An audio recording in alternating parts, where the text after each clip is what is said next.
Hello friends, कैसे हैं आप सब। आई होप आप सब अच्छे होंगे।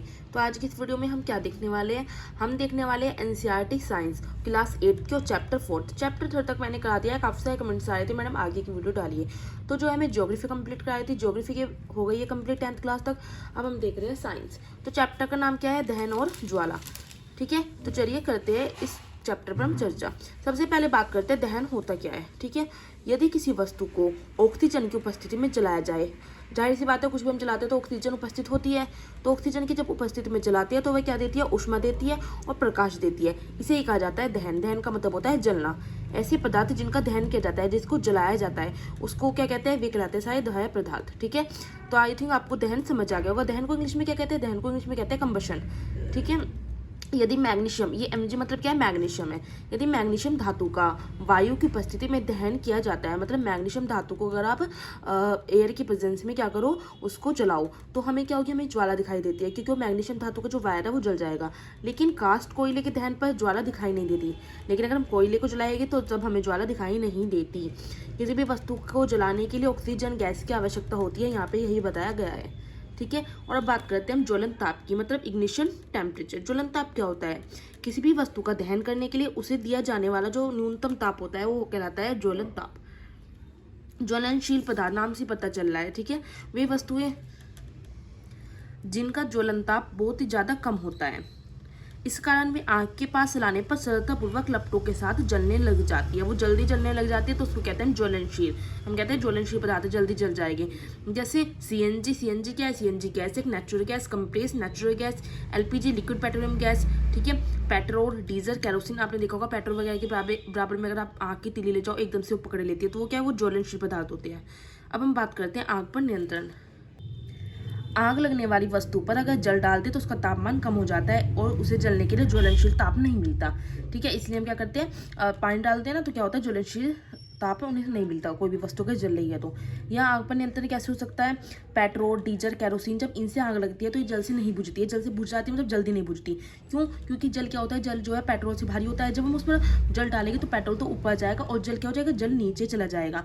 मतलब वह नीचे अलग परत बना लेता है और ऊपर आग ही जलती रहती है, तो जल से ये नहीं बुझते। इन्हें बुझाने के लिए अग्निशामक का प्रयोग होता है। अग्निशामक में क्या होता है, अग्निशामक के आपने सिलेंडर देखे होंगे, उनमें कार्बन डाइऑक्साइड गैस भरी रहती है, तो उनसे कार्बन डाइऑक्साइड गैस निकलती है और जो क्या करती है, आग जो लगती है ऑक्सीजन की वजह से, तो वो कार्बन डाइऑक्साइड ऑक्सीजन को चारों तरफ से घेर लेती है और वो आग बुझ जाती है। तो याद रखना है, अगर सिंपल कोई आग लगी है तो वहाँ से हम जल से बुझा सकते हैं, लेकिन पेट्रोल, डीजल, केरोसिन में आग लगती है जब इनसे, तो हम क्या है, अग्निशामक का ही प्रयोग करते हैं, क्योंकि ये क्या होता है, जल से भारी होते हैं। अब हम देखते हैं दहन के प्रकार।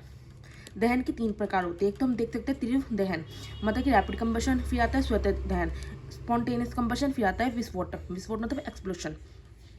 सबसे पहले हम बात करते हैं तीव्र दहन की। रैपिड कंबशन किसे कहते हैं, यदि कोई पदार्थ तेजी से दहन करके ऊष्मा तथा प्रकाश देता है, कोई पदार्थ तेजी से जल के ऊष्मा प्रकाश देता है तो होता है तीव्र दहन, मतलब जल्दी जलना, जैसे एलपीजी, सीएनजी जल्दी आग पकड़ लेंगे। और स्वतः दहन क्या होता है कि यदि कोई पदार्थ बिना किसी प्रत्यक्ष कारण के लपटों के साथ जलने लग जाए, जैसे अगर हम फास्फोरस को नहीं जलाते लेकिन हम फास्फोरस को वायु में खुला छोड़ देंगे तो वो आग पकड़ लेता है, ऐसी सोडियम पीस होता है। ठीक है, तो ये क्या होता है, खुद ही जलने लगते हैं बिना किसी कारण के। फिर आ जाता है विस्फोट। विस्फोट क्या होता है, मैंने यहीं पे लिख दिया है विस्फोट के बारे में, कि पदार्थ का दहन एकदम से होने पर ऊष्मा, प्रकाश और ध्वनि, साथ में क्या होता है, ध्वनि भी उत्पन्न होती है, तो उसको कहते हैं विस्फोट। जैसे पटाखे हम चलाते हैं तो क्या होते हैं, ऊष्मा भी निकलती है, प्रकाश भी होता है, और क्या होता है, बहुत तेज से आवाज़ होती है, साउंड देता है जो, तो वो होता है विस्फोट, जैसे पटाखे। ठीक है, अब हम बात करते हैं आगे। अब आ जाते हैं हम ज्वाला पे। दहन हमने पढ़ लिया सारा, बात करते हैं हम ज्वाला। ज्वाला क्या होती है, किसी पदार्थ का दहन करने पर जब उत्पन्न होने वाली जो वाष्प होती है ज्वाला के रूप में दिखाई देती है। जैसे देखिए ये क्या है, ज्वाला, जिसको हम सिंपली कहते हैं लो, तो ये क्या है, एक ज्वाला है। ज्वाला के क्या है, भाया भाग है, मतलब भारी भाग है, इसका क्या होता है, पूर्ण दहन हो जाता है, पूरा जल जाता है, और ये अदीप्त क्षेत्र है। मध्य भाग क्या होता है, आंशिक दहन, कम जलता है, और ये दीप्त क्षेत्र होता है। आंतरिक भाग क्या होता है, इसका दहन नहीं होता है, सिर्फ काला क्षेत्र होता है जो लो जलती रहती है।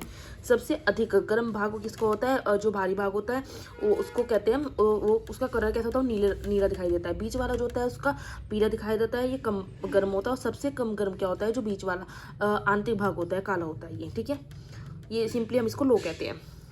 अब बात करते हैं ईंधन की। तो घरेलू औद्योगिक उपयोगों से संबंधित जो ऊर्जा के स्रोत जैसे लकड़ी, कास्ट कोयला, पेट्रोल, मिट्टी, तेल है, ये पदार्थ ईंधन कहलाती है। अच्छा ईंधन कौन सा होता है, जो सहज उपलब्ध हो जाए, सस्ता हो, वायु में आसानी से जल जाए, अधिक मात्रा में ऊष्मा उत्पन्न करे, उसको कहते हैं हम अच्छा ईंधन। लेकिन कोई भी ऐसा ईंधन नहीं होता है कि जिसे आदर्श ईंधन माना जा सके। अब बात करते हैं ईंधन दक्षता की। तो किसी ईंधन की 1 किलोग्राम की पूर्ण दहन से जो प्राप्त ऊष्मा होती है, ऊर्जा की मात्रा होती है, उसका ऊष्मीयमान कहलाता है। और ये ईंधन दक्षता होती है। ईंधन के ऊष्मीयमान को 1 किलोजूल, सॉरी 1 नहीं, किलोजूल प्रति किलोग्राम, ये क्या इसका मात्रक है, यूनिट होती है, किलोजूल पर किलोग्राम मात्रक द्वारा प्रदर्शित किया जाता है। अगर हम बात करें ईंधन के दहन से हानिकारक उत्पाद प्राप्त होते हैं। जब ईंधन जलता है तो क्या होता है, वो हमारे एनवायरनमेंट के अच्छा भी नहीं होता। तो पर्यावरण पर ईंधन के हानिकारक कुछ प्रभाव भी पड़ते हैं, जैसे लकड़ी, कोयले और पेट्रोल जैसे कार्बन ईंधन बिना जले कार्बन कण छोड़ते क्या होते हैं, कार्बन कण निकालते हैं। और ये सूक्ष्म कण जो है कार्बन के खतरनाक होते हैं, जो दमा जैसे श्वास रोग उत्पन्न करते हैं। ईंधन का अगर अपूर्ण दहन सही से ना जाए तो कार्बन मोनोऑक्साइड गैस देता है। ये क्या है, ये कार्बन मोनोऑक्साइड, आप इसे कार्बन डाइऑक्साइड मत समझिए। अगर कार्बन डाइऑक्साइड होता तो CO2 हो जाता इस तरह। ये C है, जितना C बड़ा होता है उतना ही O बनता है। तो ये होता है कार्बन मोनोऑक्साइड गैस निकलता है। और कार्बन मोनोऑक्साइड गैस क्या होती है, टॉक्सिक गैस है, विषैली। अधिकांश ईंधनों के दहन से पर्यावरण में क्या होता है, कार्बन डाइऑक्साइड गैस निकलती है। वायु में कार्बन डाइऑक्साइड की अधिक मात्रा विश्व उष्णन मतलब ग्लोबल वार्मिंग का कारण बनती है। कोयले व डीजल के दहन से क्या होता है, sulphur dioxide gas, sulphur dioxide gas निकलती है। ये दमघोट व संचारक गैस है जो सल्फर डाइऑक्साइड है।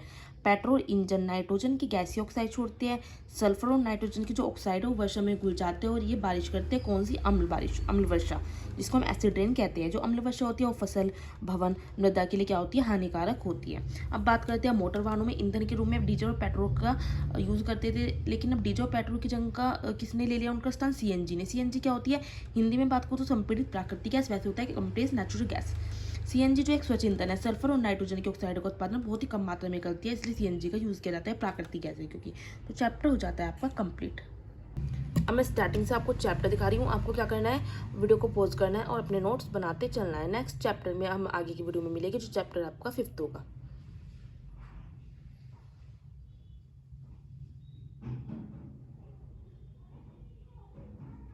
वीडियो अच्छी लगती है तो आपको लाइक करनी है, वीडियो शेयर करनी है फ्रेंड के साथ, जो कॉम्पिटिटिव एग्जाम की प्रिपरेशन कर रहे हैं, और कमेंट करके मुझे जरूर बताना है कि आपको मेरी वीडियो कैसी लगती है।